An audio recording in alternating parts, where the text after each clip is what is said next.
यह है मिस्र, दुनिया की पहली अजीम सुपर पावर, फिरौन की सरजमीन, वो तहजीब जिसने इंसानों की तारीख का रुख बदल दिया।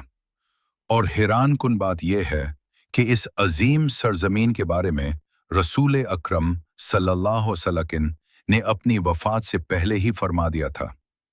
मुसलमान एक दिन मिस्र को फतह करेंगे, लेकिन याद रखना, जब तुम मिस्र फतह करो तो वहां के लोगों से नरमी से पेश आना, क्योंकि वो तुम्हारे रिश्तेदार हैं।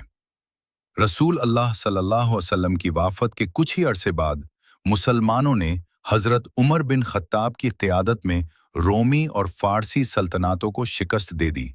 लेकिन फतह के फौरन बाद एक खौफनाक वबा फैल गई, एक ऐसी बीमारी जिसने फतूहत की रफ्तार रोक दी और मुसलमानों के तमाम बड़े जर्नैल शहीद हो गए।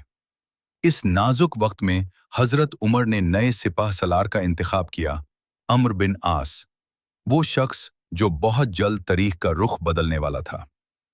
अमर की क़यादत में वबा थम गई और जब हजरत उमर खुद शाम पहुंचे तो अमर ने एक हैरानकुन मशवरा दिया।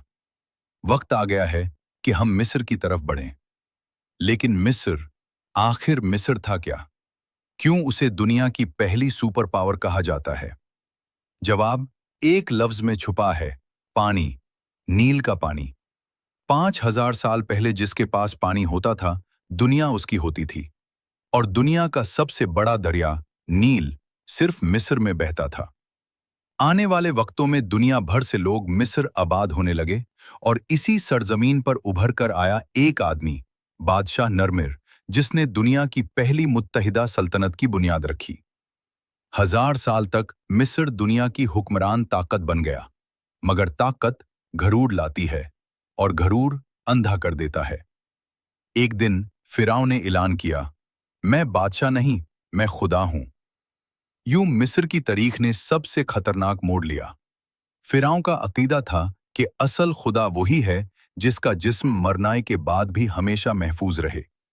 यूं दुनिया में पहली दफा मम्मी बनाने का अमल शुरू हुआ। खून निकाला जाता था, दिमाग नाक के रास्ते बाहर खींचा जाता था, तमाम अज़ा निकाल दिए जाते थे सिवाय दिल के।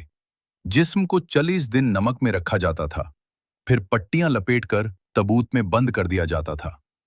मम्मी के बाद शुरू हुई पिरामिड बनाने की जंग। हर फिरौन चाहता था कि उसका पिरामिड पिछले से बड़ा हो। यूं तमीर हुआ खुफू का अजीम अहरम, जो 3500 साल तक दुनिया की सबसे ऊंची इमारत रहा।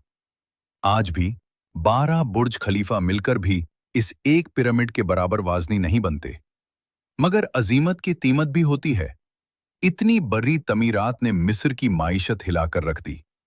इसी दौर में एक बच्चा गुलाम बनाकर लाया गया, एक बेहद खूबसूरत बच्चा जिसे एक वजीर ने खरीद लिया।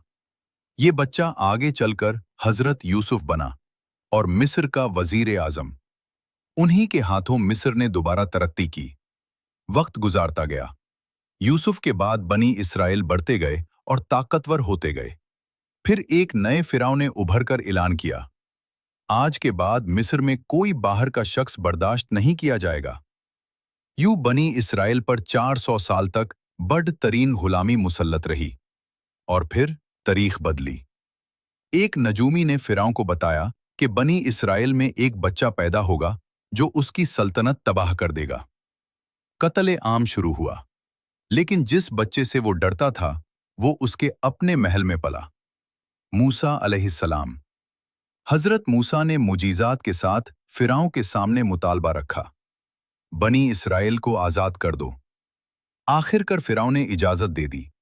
6 लाख लोग मिस्र छोड़कर चले गए, मगर घरूर अंजाम तक पीछा करता है।